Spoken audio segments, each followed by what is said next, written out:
বাংলার শিক্ষা পোর্টালে ছাত্রছাত্রীদের জন্য নতুন একটি সিস্টেম চালু করা হয়েছে। ছাত্রছাত্রীদের স্টুডেন্ট কোড ছাড়াও নতুন একটি কোড চালু করা হয়েছে।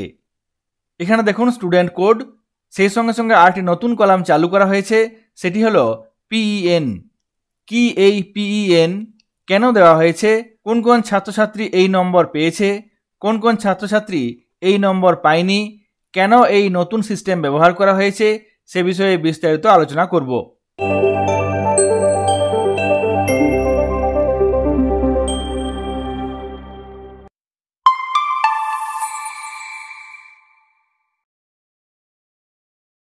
কেন্দ্রীয় শিক্ষা মন্ত্রণালয় বর্তমান শিক্ষাবর্ষ থেকে 11 সংখ্যার একটি ইউনিক আইডেন্টিফিকেশন নম্বর চালু করতে যাচ্ছে।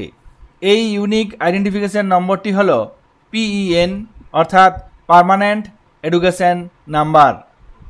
এই উদ্যোগের উদ্দেশ্য হলো জাতীয় শিক্ষানীতি অনুযায়ী unified district information system for education plus পোর্টালের মাধ্যমে শিক্ষার্থীকে শনাক্ত করা। পশ্চিমবঙ্গের স্কুল শিক্ষা বিভাগ 2024-25 শিক্ষাবর্ষ থেকে এই পিইএন ব্যবহার বাধ্যতামূলক করবে। পিইএন অর্থাৎ পার্মানেন্ট এডুকেশন নাম্বার প্রবর্তনের ফলে বিদ্যালয়ের মধ্যে শিক্ষার্থীদের স্থানান্তর প্রক্রিয়া অনেক সহজ হবে, যা প্রি প্রাইমারি, প্রাইমারি এবং আপার প্রাইমারি স্তরের ক্ষেত্রে খুবই গুরুত্বপূর্ণ। বর্তমানে অনেক বিদ্যালয়ে শিক্ষার্থী স্থানান্তরের সময় শংসাপত্র, জাতি ও জন্ম শংসাপত্র প্রয়োজন হয়। এই নথিপত্র সংগ্রহ করতে গিয়ে অভিভাবকদের প্রায়ই সমস্যার সম্মুখীন হতে হয়, যার ফলে বিশেষভাবে বিলম্ব ঘটে যায়।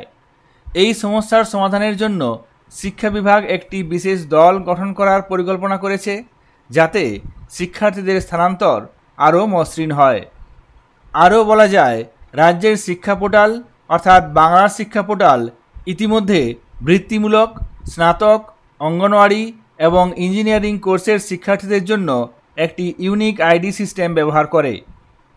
যদি কেন্দ্রীয় পিইএন বাংলার শিক্ষা পোর্টালে সংযুক্ত করা যায়, তাহলে রাজ্যের বিদ্যালয় এবং শিক্ষকরা শিক্ষার্থীদের তথ্য সহজেই অ্যাক্সেস করতে পারবেন। এখনও পর্যন্ত বাংলা শিক্ষা পোর্টালের মাধ্যমে যারা পশ্চিমবঙ্গের বাইরে চলে গেছে, তাদের শনাক্ত করা খুব কঠিন। পিইএন প্রবর্তন এই সমস্যার সমাধান করবে, যার ফলে সারা দেশে শিক্ষার্থীদের শনাক্তকরণ এবং রেকর্ড অ্যাক্সেস করা অনেক সহজ হবে। বাংলার শিক্ষা পোর্টালের সাথে পিইএন অর্থাৎ পার্মানেন্ট এডুকেশন নাম্বার সংযোগ করার প্রচেষ্টা ইতিমধ্যেই শুরু হয়ে গেছে।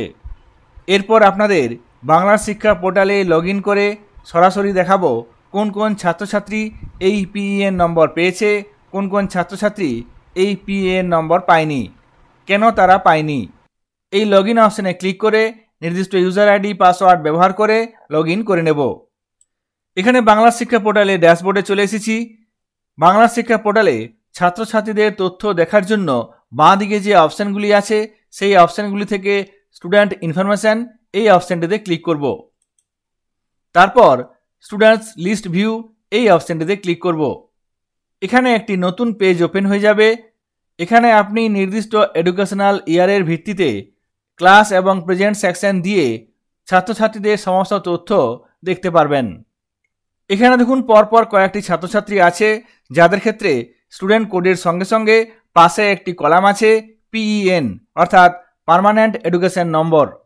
এই সমস্ত ছাত্রছাত্রীদের ক্ষেত্রে পিইএন নম্বর দেওয়া হয়েছে, কিন্তু এখানে দেখুন একটি ছাত্র যার কোনো পিইএন নম্বর দেওয়া হয়নি। এবং আরেকটি জিনিস খেয়াল করুন, এক্ষেত্রে এই সমস্ত ছাত্রছাত্রীদের যে নামগুলি আছে সেগুলি কালো রঙের, এবং এক্ষেত্রে সমস্ত তথ্য দেওয়া আছে এবং এদের ক্ষেত্রে প্রোফাইলটি কমপ্লিট। এক্ষেত্রে ব্যাংক অ্যাকাউন্ট দেওয়া আছে, কিন্তু যে ছাত্র বা ছাত্রীর ক্ষেত্রে পিইএন নম্বর থাকবে না, সেক্ষেত্রে দেখবেন তার ব্যাংক অ্যাকাউন্ট এন্ট্রি করা নেই, অর্থাৎ প্রোফাইল কমপ্লিট নেই। এক্ষেত্রে দেখবেন যে ছাত্র বা ছাত্রীর তথ্য সমস্ত কিছু দেওয়া নেই, অর্থাৎ প্রোফাইল কমপ্লিট নেই, ব্যাংক অ্যাকাউন্ট নম্বর দেওয়া নেই, সেক্ষেত্রে এই বাংলা শিক্ষা পোর্টালে সেই তথ্যগুলির কালার এখানে দেখতে পাবেন বেগুনি রঙের। যদি প্রোফাইল কমপ্লিট থাকে, ব্যাংক অ্যাকাউন্ট তথ্য দেওয়া থাকে, সেক্ষেত্রে দেখবেন সেই ছাত্র বা ছাত্রীর তথ্যগুলির বর্ণ কালো রঙের। কিন্তু বাংলার শিক্ষা পোর্টালে কোনো স্টুডেন্টের ব্যাংক অ্যাকাউন্টের তথ্য দেওয়া না থাকলে সেক্ষেত্রে কালো রঙের হবে না, বেগুনি রঙের হবে। এবং এই ছাত্র বা ছাত্রীটি পিইএন নম্বর পাবে না। প্রোফাইল কমপ্লিট থাকলে অর্থাৎ ব্যাংক অ্যাকাউন্ট সহ সমস্ত তথ্য প্রোফাইলে দেওয়া থাকলে সেই ছাত্র বা ছাত্রী বাংলার শিক্ষা পোর্টালে একটি নতুন নম্বর পাবে, যেটি হলো পিইএন নম্বর অর্থাৎ পার্মানেন্ট এডুকেশন নম্বর। যদিও এখনও পর্যন্ত এই পিইএন নম্বরের ব্যাপারে সরকারি কোনো নোটিফিকেশন জারি করা হয়নি, তবে ইতিমধ্যেই এই নতুন শিক্ষাবর্ষে অর্থাৎ 2024-25 শিক্ষাবর্ষে এই ব্যাপারে নোটিফিকেশন জারি করা হবে। সেক্ষেত্রে হয়তো আপনাদের প্রত্যেকটি ছাত্রছাত্রীর সমস্ত তথ্য, ব্যাংক অ্যাকাউন্ট সহ সমস্ত তথ্য আপডেট করতে হবে, তবেই সেই ছাত্র বা ছাত্রী পিইএন নম্বর পার্মানেন্ট এডুকেশন নম্বর পাবে। এই পিইএন নম্বরের মাধ্যমে সারা দেশে একটি ছাত্র বা ছাত্রীকে অ্যাক্সেস করা যাবে। বাংলার শিক্ষা পোর্টালে নতুন এই পিইএন নম্বর সংক্রান্ত তথ্য আপনাদের সঙ্গে শেয়ার করলাম। এই তথ্যটি আপনাদের কাছে নতুন হলে ভিডিওটি অবশ্যই লাইক করবেন এবং চ্যানেলটি যারা এখনও পর্যন্ত সাবস্ক্রাইব করেননি তারা সাবস্ক্রাইব করে নোটিফিকেশন পাওয়ার জন্য বেল আইকনটি প্রেস করে দেবেন। সকলে ভালো থাকবেন, সুস্থ থাকবেন। ধন্যবাদ।